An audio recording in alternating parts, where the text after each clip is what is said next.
नमस्कार, मी फराह खान. तुम्ही पाहताय न्यूज 18 लोकमत. बुलेटिनमध्ये आताच्या घडीच्या सर्व महत्त्वाच्या घडामोडी पाहणार आहोत आणि सुरुवातीला एक ब्रेकिंग न्यूज आहे. विधानसभा निवडणुकांमधील निकालानंतर महाविकास आघाडीमध्ये काहीशी मरगळ आल्याचं दिसतंय. तर त्यातच शिवसेना ठाकरे गटाला धक्क्यावर धक्के बसतानाही दिसतायत.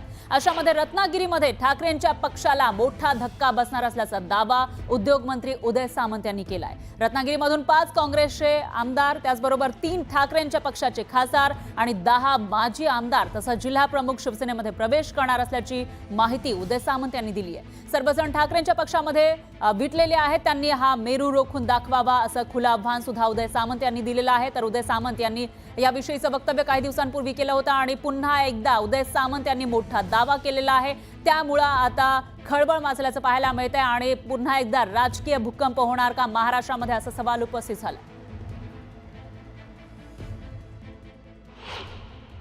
रत्नागिरीपासून उबाठाला खिंडारा पडायला सुरुवात होते आणि त्याचा पहिला ट्रेलर उद्या तुम्ही रत्नागिरीमध्ये बघाल. मी जे काल सांगितलं की 4 उबाठाचे आमदार, 5 काँग्रेसचे आमदार, 3 उबाठाचे खासदार, 10 माजी आमदार आणि असंख्य जिल्हा प्रमुख हे माननीय एकनाथ शिंदे साहेबांच्या नेतृत्वाखाली शिवसेनेमध्ये सामील होत आहेत. पहिला टप्पा सांगतो तो त्यांनी मला खोडून दाखवावा. उद्या रत्नागिरीमध्ये पहिला पक्षप्रवेश आहे. त्याच्यानंतर रत्नागिरीचे काही माजी आमदार हे उबाठा सोडून शिवसेनेमध्ये प्रवेश करणार आहेत. माझ्या नावाची बदनामी करण्याचा प्रयत्न करतायत. त्यांनी हे पदाधिकारी आमच्याकडे म्हणजे शिंदे साहेबांच्या पक्षामध्ये येण्यापासून रोखून दाखवावे. एवढी मानसिकता यांना हे विटलेले आहेत. त्याच्यामुळे या विटलेल्या लोकांना कोणाच्या तरी नावाचा आधार लागतो आणि आता सगळंच संपलेलं आहे. त्याच्यामुळे नवीन ब्रेकिंग काय द्यायची ती काल मी तुम्हाला दिली आणि मी एकनाथ शिंदे साहेबांच्या नेतृत्वाखाली ही तुम्हाला 3 महिन्यामध्ये साबित करून दाखवतो. मला असं वाटतं, परवा देखील सांगितलं, शाळेमध्ये मी 5वी 6वीत तुम्ही पण होता त्यावेळी जशी आपण भांडणं लावायचो, हा तुझ्याकडे बघत नाही, तो तुझ्याकडे बघून हसत नाही, मी त्याला भेटलो, एवढे राजकीय बालिश काही नेते झालेले आहेत. त्याच्यामुळे त्यांच्यावर न बोललेलं बरं. तर महाराष्ट्रामध्ये ऑपरेशन टायगर होण्याची चर्चा राजकीय वर्तुळात रंगलेली आहे. राज्यामध्ये ऑपरेशन टायगर राबवलं जाणार असल्याचं बोललं जात आहे. शिवसेना युबीटीचे 6 खासदार शिवसेनेच्या संपर्कात असल्याची माहिती सूत्रांनी दिली आहे. कायदेशीर सल्ल्यानंतर पक्षप्रवेश होणार असल्याचंही कळत आहे. तर शिवसेना युबीटीला लवकरच मोठा धक्का बसण्याची शक्यता आहे आणि तशी माहिती न्यूज 18 लोकमतकडे आहे. एक्सक्लुझिव्ह अशी ही माहिती आलेली आहे न्यूज 18 लोकमतकडे. तर उद्या अमित शहा महाराष्ट्रामध्ये येत आहेत आणि अमित शहांच्या ग्रीन सिग्नल नंतर पक्षप्रवेश होणार असल्याची माहिती सूत्रांनी दिली आहे.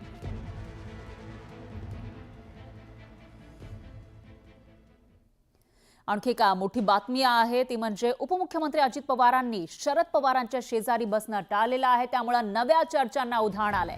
पुण्यात वसंतदादा शुगर इन्स्टिट्यूटची 47वी वार्षिक सर्वसाधारण सभा आणि पारितोषिक समारंभावेळी हा प्रकार घडला. या कार्यक्रमासाठी मंचावर शरद पवारांच्या उजव्या बाजूला अजित पवार तर डाव्या बाजूला दिलीप वळसे पाटील अशी बैठक व्यवस्था करण्यात आली होती. पण कार्यक्रम सुरू होण्याच्या काही वेळापूर्वी अजित पवारांनी आसन व्यवस्थेची पाहणी केली आणि यावेळी त्यांनी आसन व्यवस्था बदलण्यास त्यांच्यासोबत असलेल्या एका कार्यकर्त्याला सांगितलं.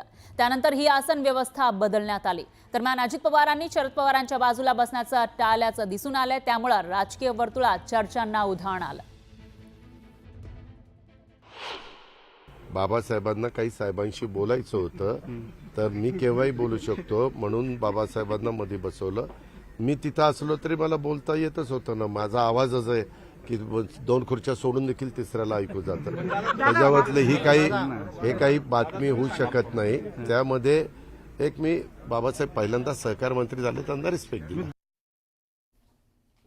तर पुण्यामध्ये शरद पवार, अजित पवार आणि दिलीप वळसे पाटील यांनी महत्त्वपूर्ण बैठक घेतलेली आहे. त्यांची चर्चा झालेली आहे. शरद पवारांच्या दालनामध्ये 3ही नेत्यांची बैठक झाली. तिघांमध्ये जवळपास अर्ध्या तासापेक्षा जास्त काळ चर्चा झाली. तर राष्ट्रवादीच्या फुटीनंतर पहिल्यांदाच शरद पवार, अजित पवारांची बंद दाराआड चर्चा झाली आहे आणि भर कार्यक्रमामध्ये अजित पवार, जयंत पाटील यांनी मनमोकळ्या गप्पा मारल्या. यावेळी पवार आणि पाटलांमध्ये हास्य विनोद सुद्धा रंगल्याचं दिसून आलं. तर पक्षफुटीनंतर दोन्ही पक्षातील दुरावा कमी होत असल्याचं चित्र पुण्यात पाहायला मिळालं. त्यामुळे चर्चांना उधाण आलंय.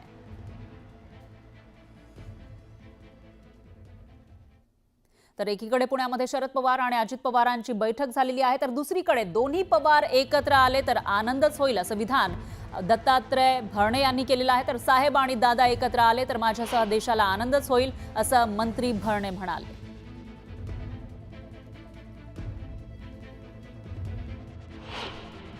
काय सांगणार, अजितदादा पवार आणि शरद पवार साहेब एकत्र येणार आहेत. तुम्हाला असं वाटतं का ते कायमच एकत्र यावे? आम्हाला या राज्यातल्या म्हणण्यापेक्षा देशातल्या जनतेला नक्की त्याचा आनंद आहे ना. एकत्र तर आलं तर आम्हाला सगळ्यांनाच आनंद आहे. त्याबद्दल आनंद म्हणजे दुःख वाटायचं कारण काय, नक्की आनंद आहे. यानंतर एक ब्रेकिंग न्यूज आहे. मुंबईच्या सायन रुग्णालयामधला भोंगळ कारभार पुन्हा एकदा चव्हाट्यावर आलाय. एकाच बेडवर 2 रुग्णांवर उपचार सुरू असल्याचं दिसतंय. त्याचबरोबर काही रुग्णांना जमिनीवर उपचार घ्यावे लागतायत.